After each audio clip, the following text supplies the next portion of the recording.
Rail यात्रियों के लिए सबसे बड़ी खबर लेकर आए हैं। ट्रेनों में सफर करने के दौरान एक समस्या ऐसी है जो सालों से लोगों को परेशान करती आ रही है। समस्या ये कि जब भी आप रिजर्वेशन कोच में टिकट लेकर सफर करते हैं तो लोगों की भीड़ लग जाती है। अपने बर्थ पर सोना तो दूर की बात है, इस भीड़ के कारण आप ठीक से बैठ भी नहीं पाते और ऐसा लगता ही नहीं है कि आपने इस सीट का रिजर्वेशन कराया है। अब ये भी जानिए कि ये भीड़ लगाने वाले कोई और नहीं होते हैं बल्कि वेटिंग वाले यात्री होते हैं।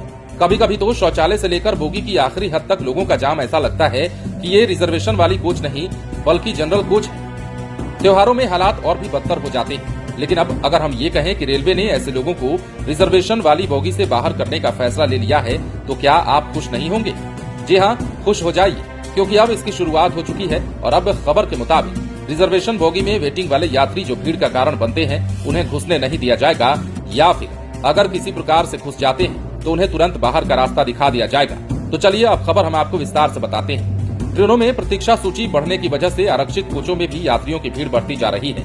इस वजह से जिन यात्रियों का कंफर्म रिजर्वेशन है उनमें से कईयों को अपनी बर्थ प्रतीक्षा सूची वाले यात्रियों को साझा करनी पड़ रही है। इस वजह से सफर के दौरान उन्हें खासी असुविधा हो रही है। कंफर्म टिकट वाले यात्रियों की इस समस्या को देखते हुए उत्तर मध्य रेलवे के प्रयागराज मंडल ने विशेष जांच अभियान शुरू कर दिया है। अभियान में पहले दिन सुबेदारगंज स्टेशन पर मेरठ जाने वाली संगम एक्सप्रेस के स्लीपर कोच से प्रतीक्षा सूची वाले 15 यात्रियों को उतारकर उन्हें जनरल कोच में भेजा गया।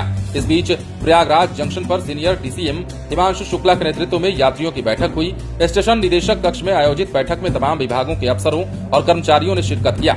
इस दौरान गर्मी के इस मौसम में ट्रेनों की लंबी प्रतीक्षा सूची को देखते हुए भीड़ प्रबंधन दुरुस्त करने को कहा गया है। एसी कोच में यात्रियों को साफ सुथरी चादर, तकिया और कंबल दिए जाने पर जोर दिया गया है। इसके अलावा खान पान की सुविधाएं बढ़ाने और छोटे स्टेशनों पर उचित प्रकार की व्यवस्था करने को भी कह दिया गया है। ये भी कहा गया है कि आरक्षित कोचों में अन्य श्रेणी और प्रतीक्षा सूची वाले यात्री न यात्रा करें। यह भी कहा गया है कि प्रमुख स्टेशनों पर रेलवे का चेकिंग स्टाफ आरपीएफ के सहयोग से प्रतीक्षा सूची वाले यानी कि वेटिंग लिस्ट वाले यात्रियों को अनारक्षित कोच में जाने को कहें।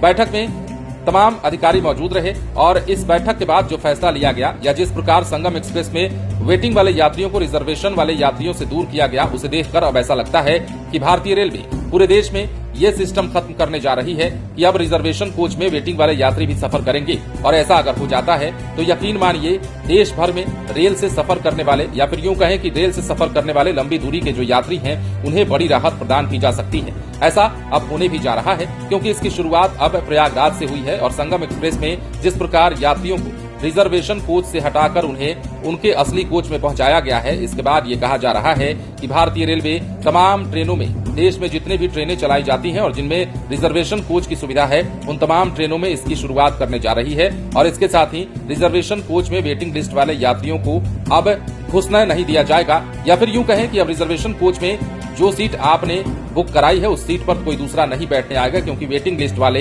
रिजर्वेशन कोच में आपको नजर नहीं आएंगे। अब देखना होगा कि जिस प्रकार प्रयागराज में ये कार्रवाई हुई है, जिस प्रकार प्रयागराज में ये मुहिम छेड़ी गई है, ये मुहिम आने वाले दिनों में क्या भारतीय रेलवे तमाम रेल खंडों पर इस नियम को लागू करता है, इस मुहिम को चलाता है।